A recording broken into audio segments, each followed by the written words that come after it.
Welcome everybody to this Tekla Structural Designer webinar.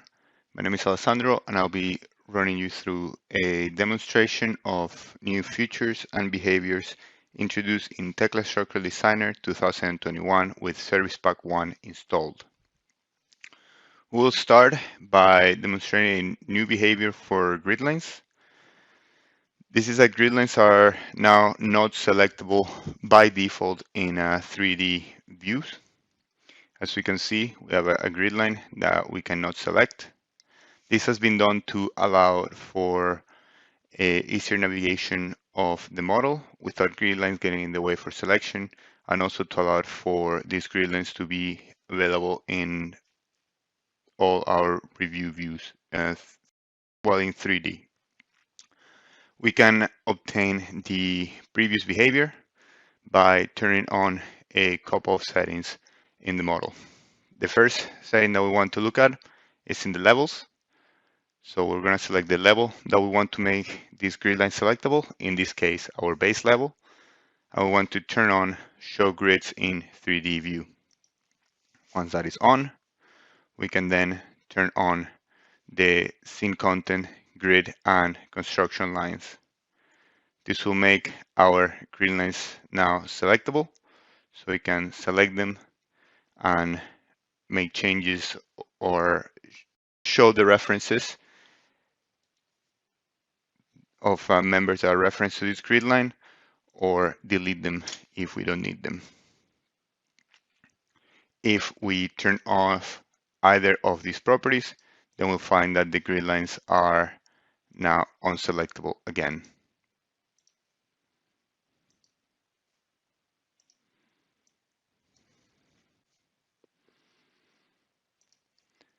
The behavior of the grid lines in a 2D view is unchanged, so we can just select our grid lines in 2D views as previously. We'll now proceed to demonstrate a new review view tool that has been introduced to make working with impulse flow reductions much easier in Tekla Structural Designer. Tekla Structural Designer has always have processes and settings to allow for the application of impulse flow reductions, and is able to do this automatically in a majority of the cases for columns and walls. This is off by default in our impulse load cases. So we're going to go ahead and turn this on. In the load case dialog, we'll find our impulse load case, and we can turn on our impulse load reductions. When this is done, TSD will automatically apply the impulse load reductions to our columns and walls. The impulse flow reductions are applied as shown in the model settings under impulse flow reduction. As we can see the reduction percentage per the floors that are carried by each stack. So we see that one floor carried has no reduction, 2 floors is 10%, 3 floors 20%, and so on. These are determined by the code EC1 equation 6.2.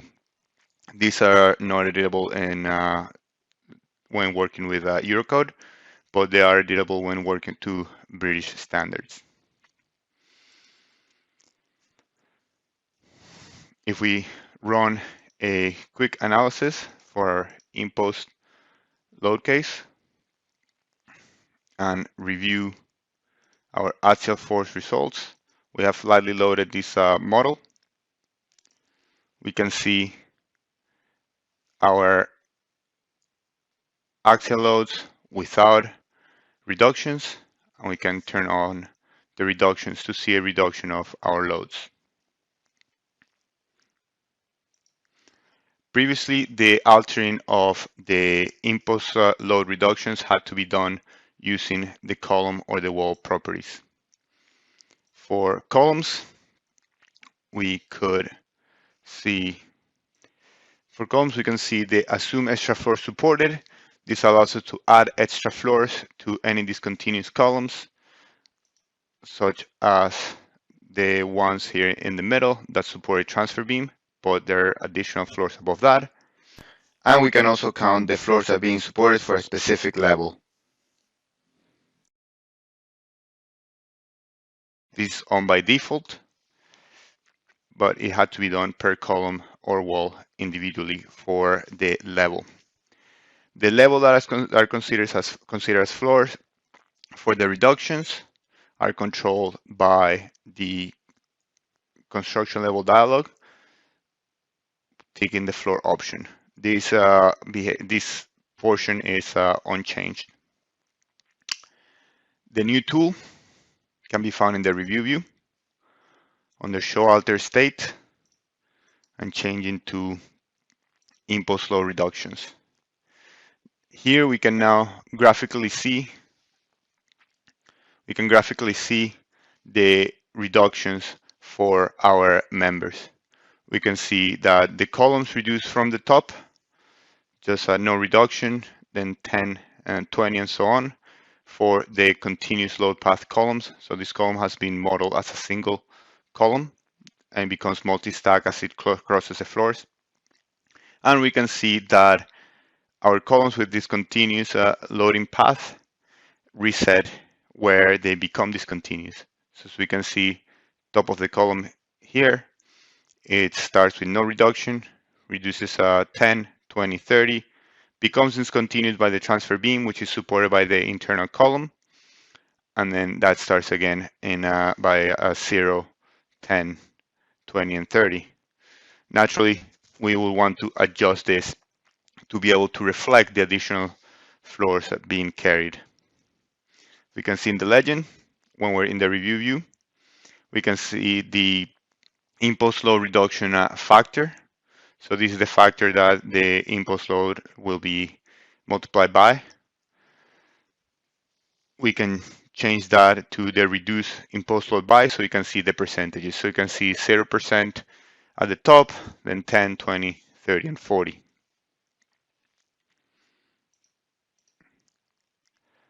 The easiest way to work with this now is just to duplicate this view, so we can have them side by side, so we can see what the reductions are in our structure on the right and work on what the reductions are on the left. We can make changes if we set that to set. Now, for columns or walls, we want to assume extra floor supported. So we can see there's the entire member property is ticked by default, as this will apply to the entire member. So we'll increase the floors supported by each stack by 1 for the member. So as we mentioned, for the internal columns, they're supporting additional 4 floors. So we want to add 4 additional floors. And we can either take a single column, one at a time, or we can use our selection tools, such as the shift line selection, to select multiple columns at once. We can see that the reductions are increased for those columns.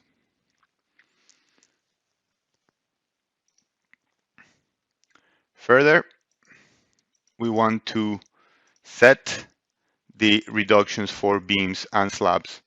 These are not done automatically by TSD, and it's up to the engineer to decide what reduction is applied to these members.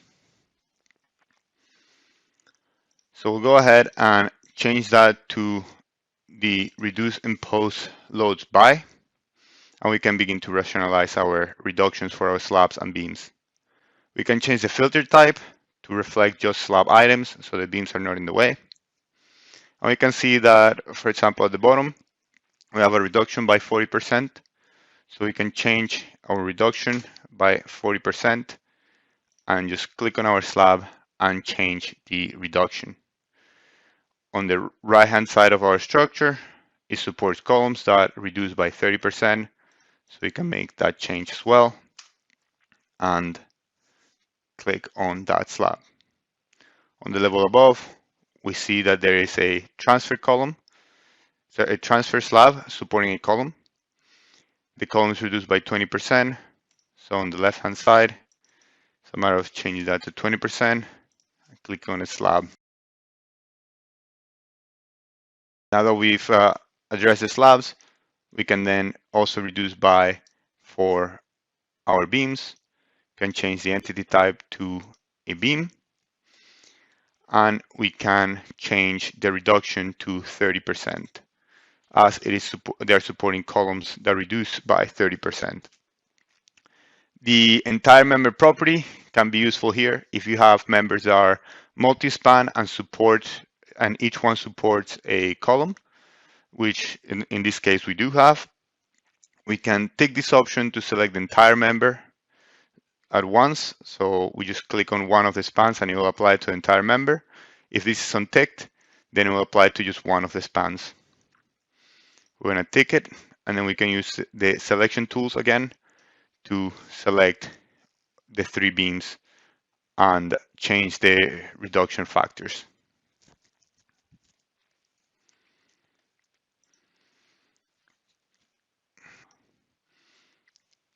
If we switch to a results view, we can see the previous results for our structure. So it reduced from 196.4 to 137.5 before we amended the reductions.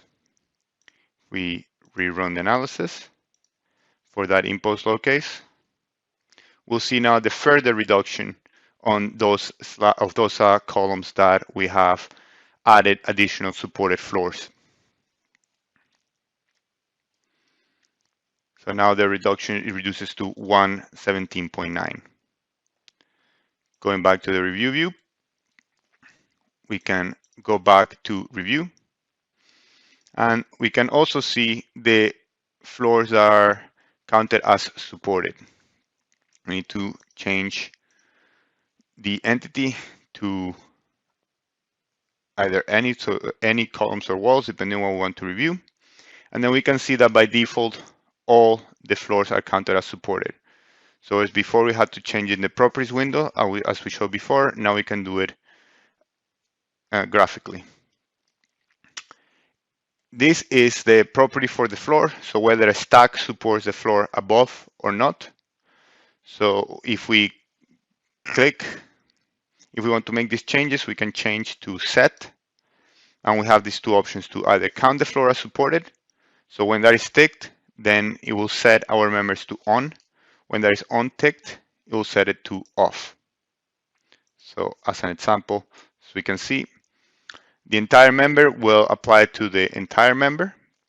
If we have that unticked, then we can select individual stack ends or the middle of the stack.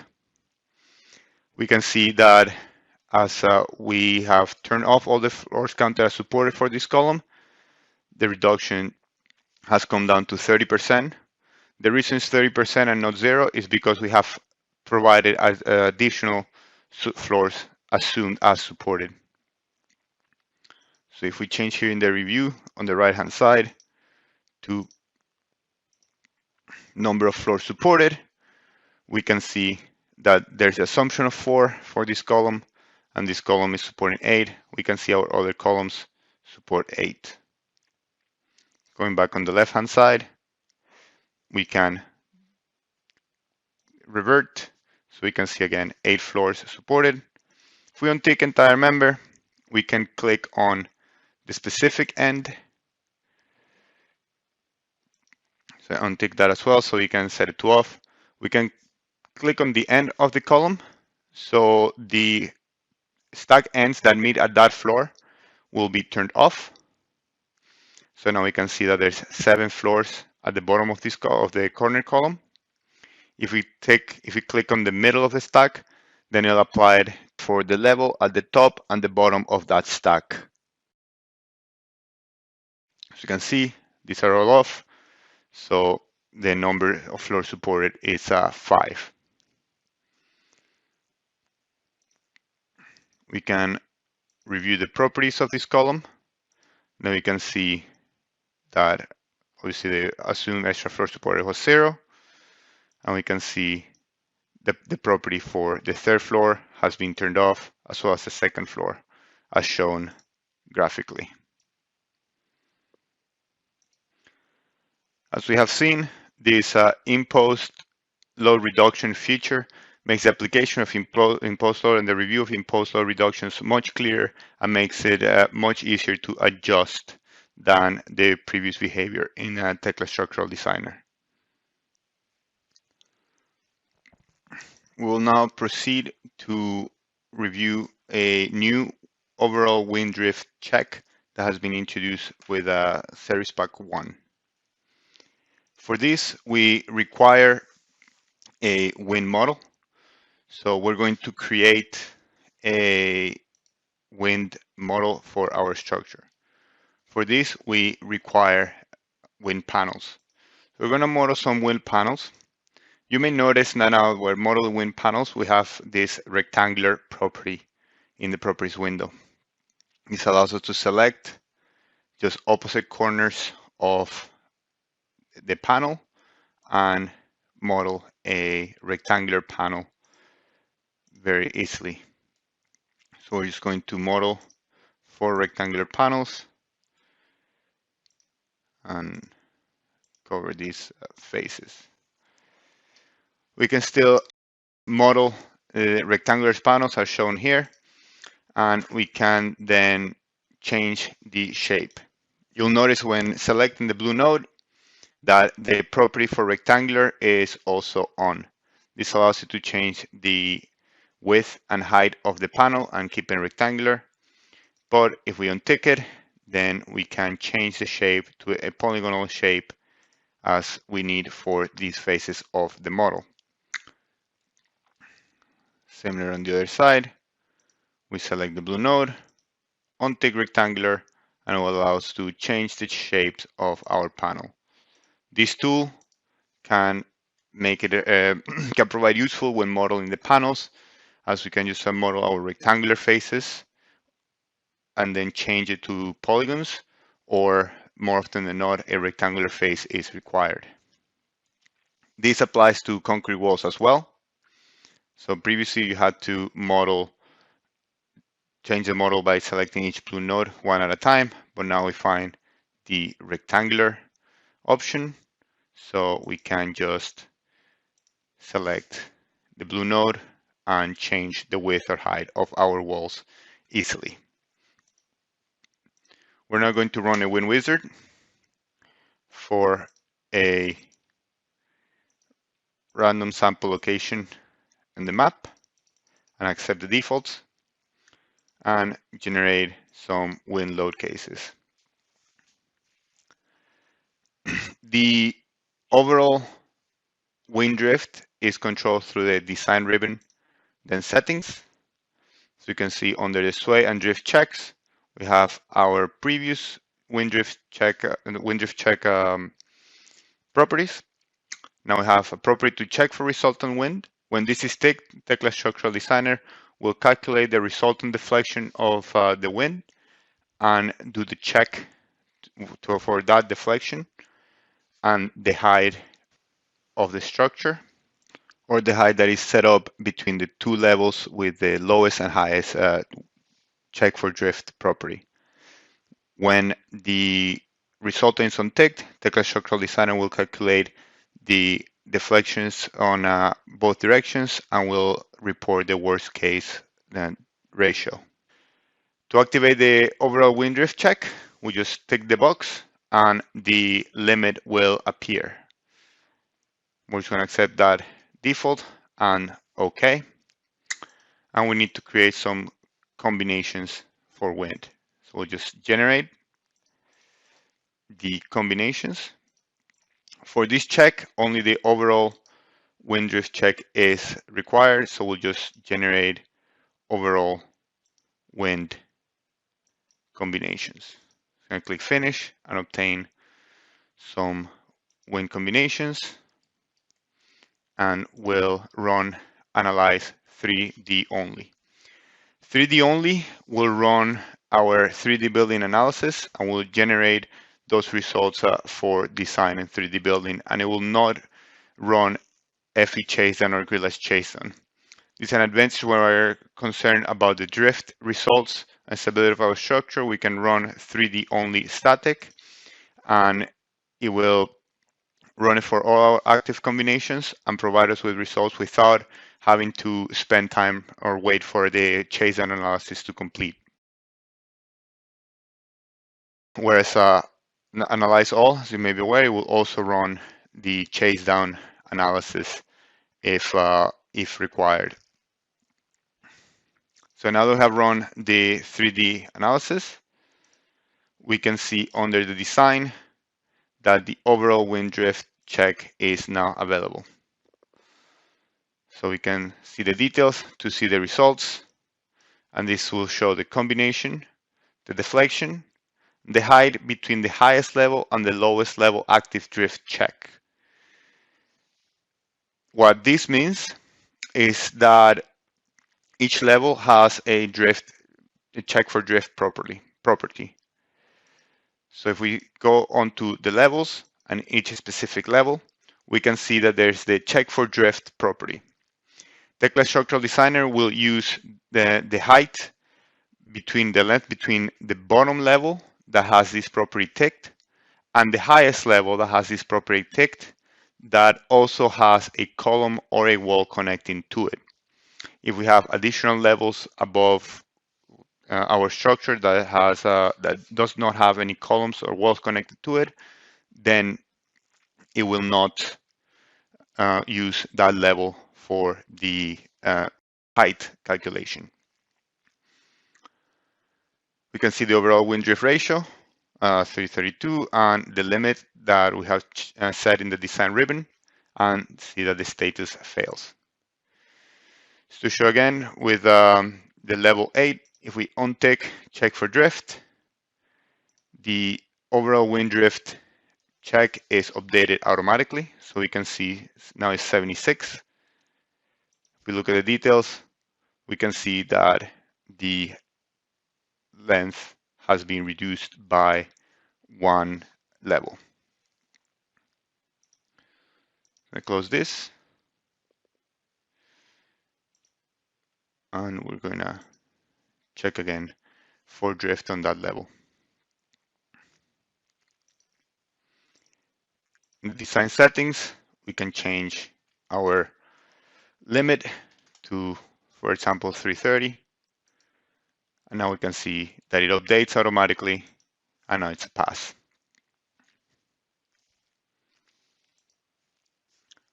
As mentioned before, if we insert another level above, but there are no columns or walls connected to it, the overall wind drift remains unchanged for the height.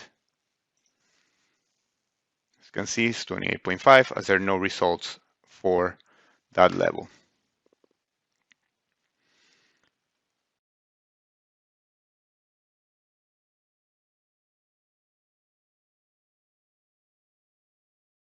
We can see now that this new automated check gives you a quick and easy way to check for overall wind drift for your building.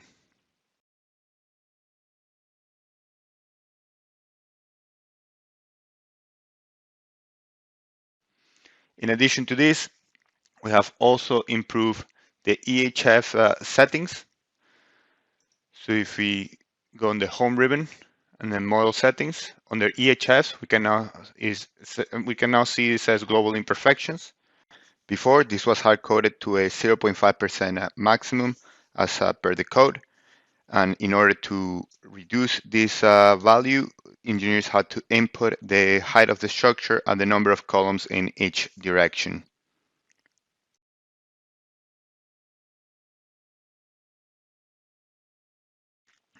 It is now much easier for engineers to just input the value that they want to use by using the override boxes. This allows us to quickly insert the percentage values that we would like to use for either direction, and it makes it much easier than inputting the characteristics of our structure.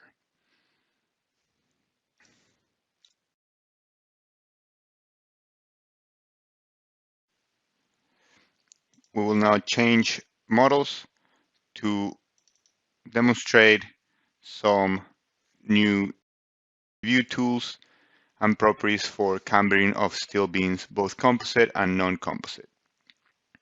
Cambering was previously available for both steel, composite, and non-composite beams. We have now expanded this property to allow users with more control over the calculation of the camber deflection, the camber application, as well as providing two new minimums for the beams. The camber has always been controlled through the beam properties. So if we open the beam property dialog, we can see the camber. Kind of see there's additional controls for the proportion of the deflection of the beam. So we can control the percentage of self-weight, dead, and imposed deflection. Can apply our maximum level camber, and we have introduced the minimum for the requirement for the beam length, and the web thickness as well. And we also have the do not apply the camber if lower than a specified value. That was the only option previously available. We also have the option to apply our camber as an absolute value as previously, with again the minimums for beam length and web thickness, as well as a now proportion of the span. While you were previously able to apply camber through single beams through this property window, or by selecting a number of beams and applying the camber through the properties for multiple beams at once, we now have the option to do it through the review view. So we access the review view, show alter state, as we did previously for imposed load reductions. We can now change that to camber, and we can graphically see which beams have cambered applied, which beams have it off, and also the type of camber that has been applied for those beams.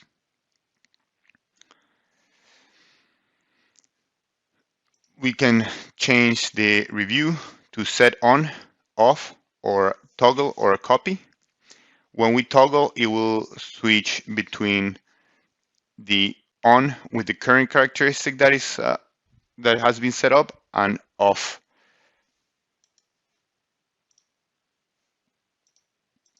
If we set to on, then we can see that the application can be selected, and we can see which members have it on, which members have other details. If we hover over the member, then we can see the details for this cambering.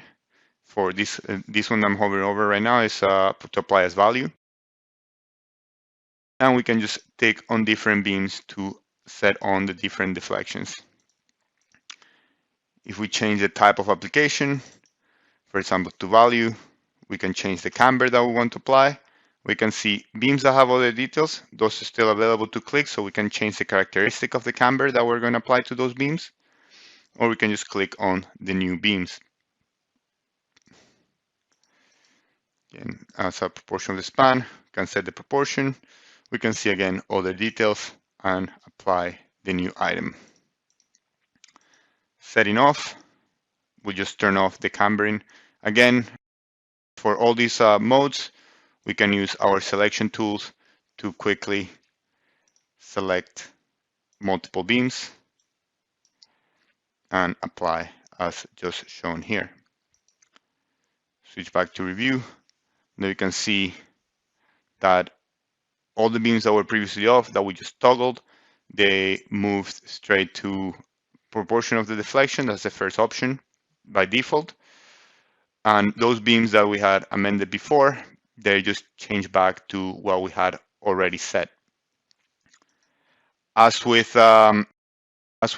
imposed load reductions, we also have the entire member. So in this case, we will have single span beams, so it doesn't make a difference.